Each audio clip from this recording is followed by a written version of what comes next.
哥与娜妹。或许我们今天就可以聊聊所谓的男性孤独这件事情，是真的有这个问题吗？还是它太夸大了呢？我觉得我们这个 topic 的范围可以限缩一点，因为你刚刚讲男性孤独的时候，我其实有先联想到那个求偶焦虑，但是我觉得你想谈的应该是类似那一种男人跟男人之间是不是没有真友谊吧？老实讲，我想要讲的很广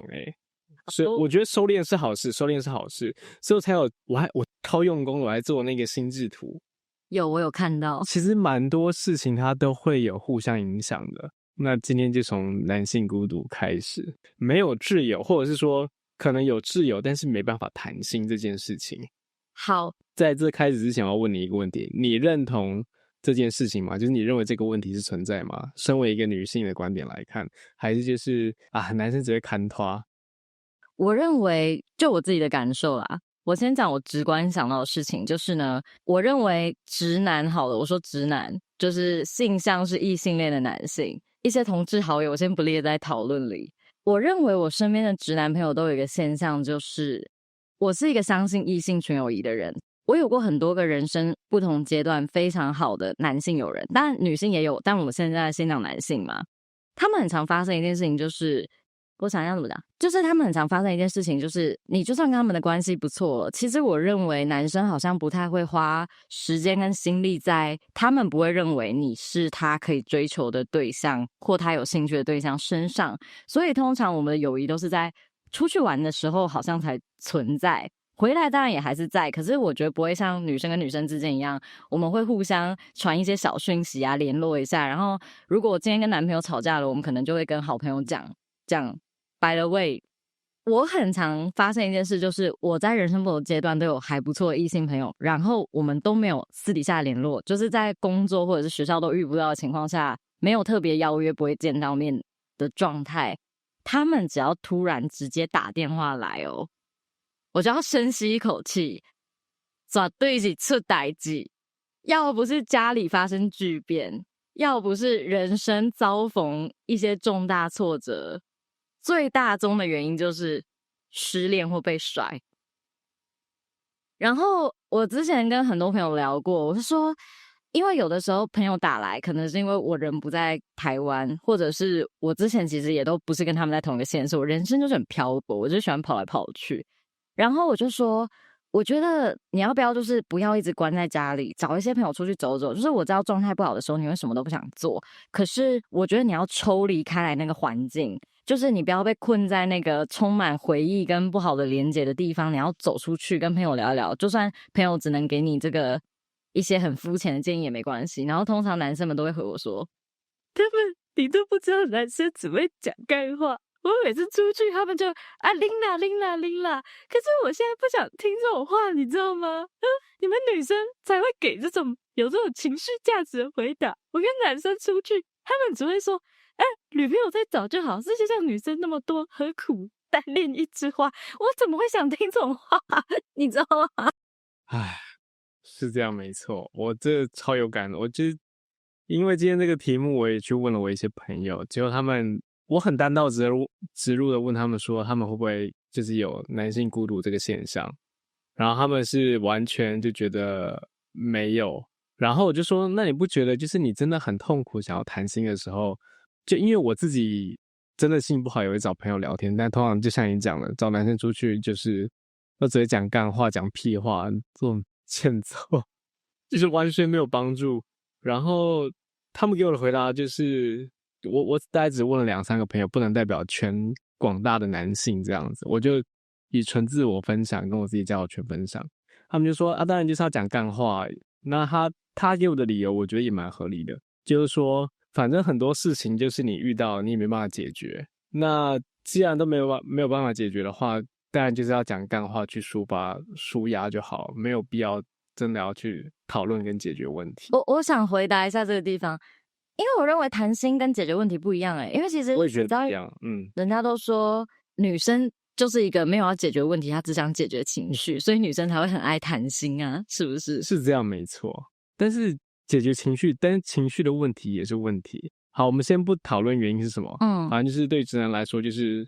自己就是一个锤子，看到钉子就是敲下去就对了。遇到问题就是要解决，然后什么都是蛮逻辑，我觉得也不能算逻辑，而是就是我会用 functional 这个字来形容，就是你会去想要把它解决掉，但比较少那种我想要怎么讲。你们没有过那种陷入一些我觉得比较不是工作类型的烦恼，就比方说家人的 issue， 或者是人跟人之间的人际 issue， 这种比较偏向不是你解决就行的事，不会想要说出来抱怨一下吗？会啊，他们会抱怨啊，然后我也会抱怨啊，但是我会怎么讲？抒发的时候会希望得到一点认同跟一些共感嘛。但他们很多时候我感受到的就是只是想要拿出来说嘴臭一下，然后臭完就没事了这样。我想要问一个问题，你认为我平常跟你的聊天对你来说是谈心吗？我想一下哦，你刚刚说大考验，你刚刚说每次只要有男生打电话给你或者是敲你，就代表这个人失恋了。我在想，这当中是不是其中有一个人就是我，感情出问题？可是因为我们平常因为要录音的关系，我们很常联络，我倒觉得还好。重点是平常没联络，突然一联络你就是直接打电话，你知道打电话现在是非常侵略的联络方式吗？他是问都没问哦，就是铃铃铃响起来的时候，直接显示一个5年、10年前好朋友。等一下你朋友会这样吗？出代志会，而且我很多阶段朋友都这样，就是我认为我有很多朋友是，我觉得你们在某一个时期有过革命情感，你知道这个人你可以信任他。然后你们之后生活没有交集之后，渐渐没有联系，你还是会有勇气直接打给他，然后告诉他你现在就是非常非常的不好。了解，哇，完全没办法想象，因为会侵略性的打给我，要么就是诈骗，要么就是放贷款。好像有一句话这样说，就不论你的性别是什么，每一个人都需要一通打过去就一定会接起来的电话。或者是这个议题有点类似，有人在问说，如果朋友跟你借一笔为数不小的钱，你借不借？如果你是借得起，而且要不回来，你的生活并不会受到太大的影响的时候，然后，先回答一下。你说借钱这个问题吗？对，你可以不要直观的回借不借，你可以有一些你的 scenario 没有关系。其实这个事情刚好前阵子有发生。我觉得这个是 case by case 就是根据我对这个人的了解跟不知道，我觉得我这个人就是比较机车一点。今天要跟我借钱，我就会有就是所谓的 review 的动作，就要 proposal 跟这个 review。对，我觉得这样有点 business， 但是没办法，因为即便这个钱我要不回来，但是我希望的是我借出去的这一笔钱要真的能够帮助到他，而不是让情况更恶化。没错。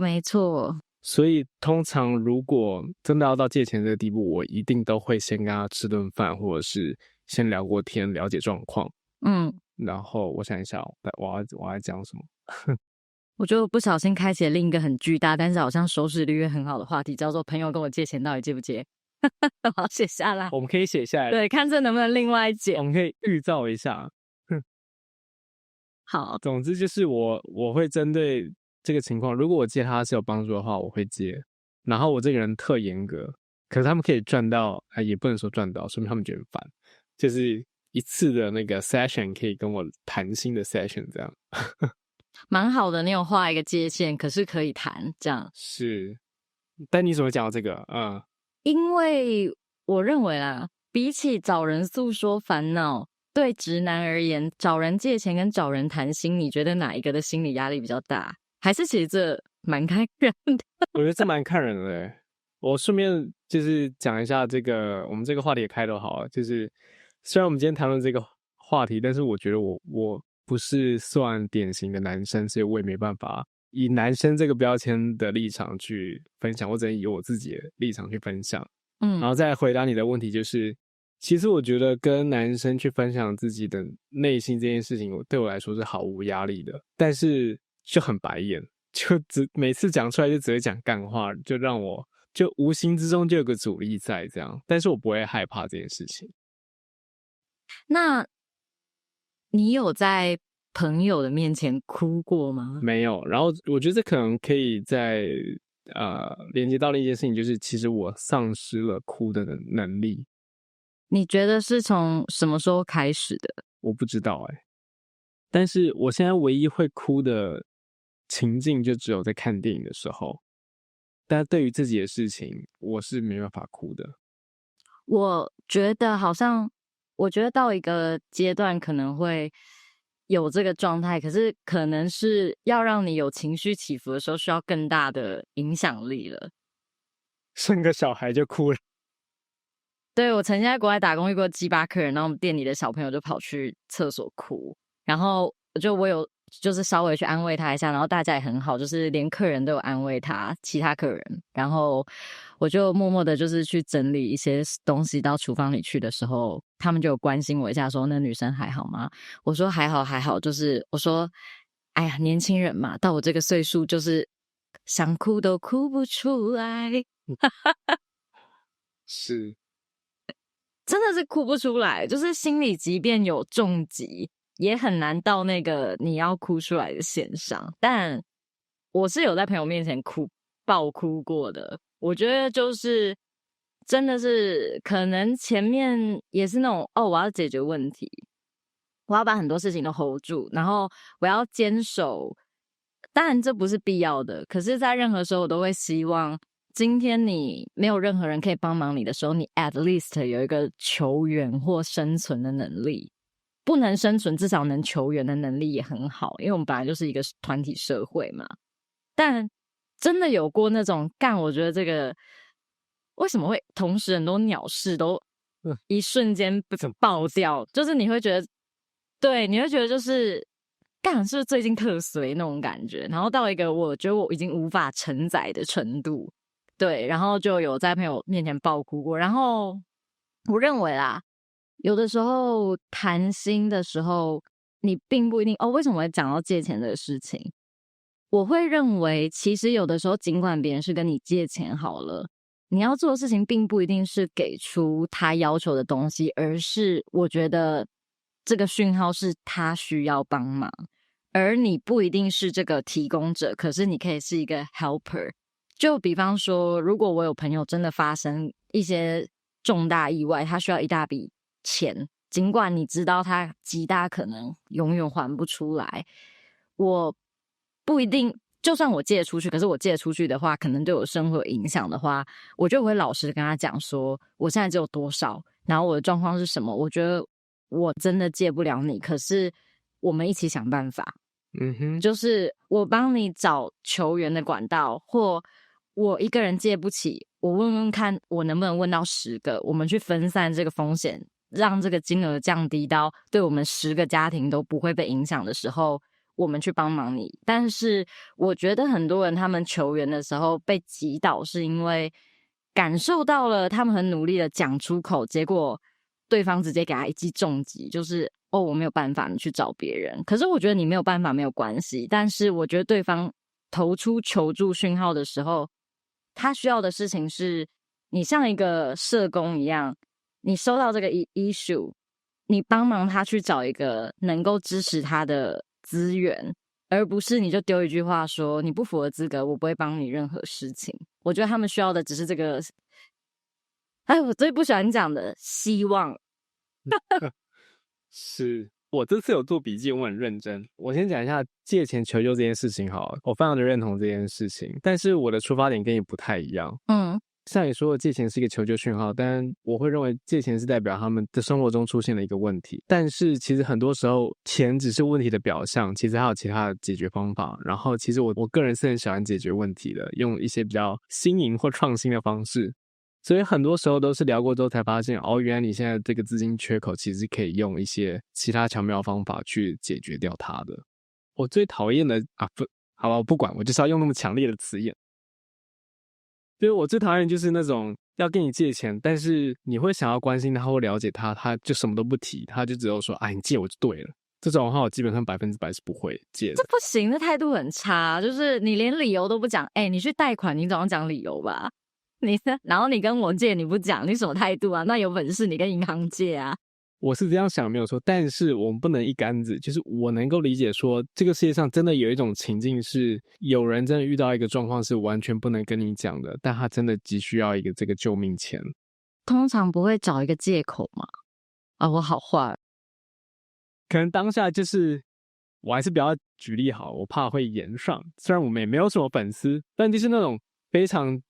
情急跟紧迫的，他要当下马上需要这笔钱，而且不能让别人知道。如果他没有这笔钱，就会马上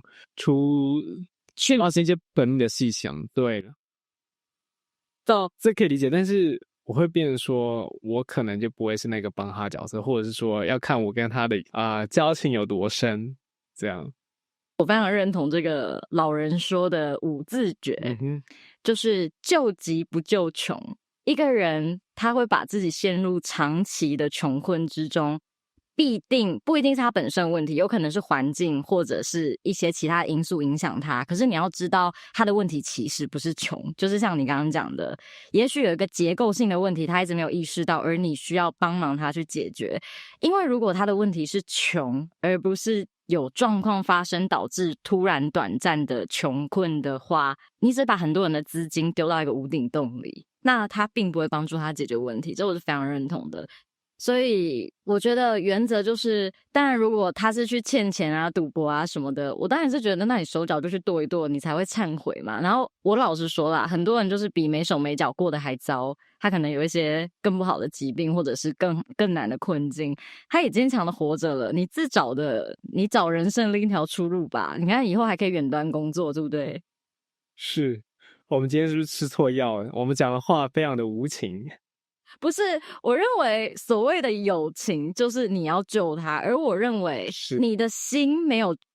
被救之前，你的肉体所承受的折磨，某方面可能是一种让你觉醒的力量。我觉得是啊，就是很多事情都是要真的碰壁了之后才会学习，然后遇到这种像你刚刚说的贫穷这种常态性的东西，一定是有个螺旋在那边，一定要断开那个螺旋，不然你反而有可能会助长它继续往下掉。所以我觉得了解是跟陪伴是很必要的。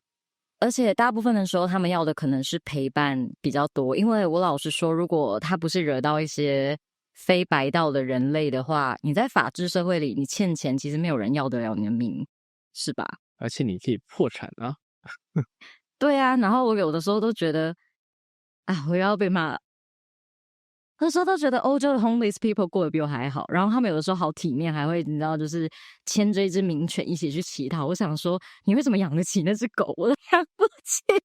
我觉得一只狗就算了，我还常看到在英国，就是一个 homeless， 然后一次牵着4-5只狗，我还想说什么？你怎么养得起4-5只狗？而且跟大家这个普及一下，大家常听到欧洲的已发展国家并没有什么流浪犬只的问题，所以你会看到的一定都是买来的名犬，所以不太可能是像台湾那种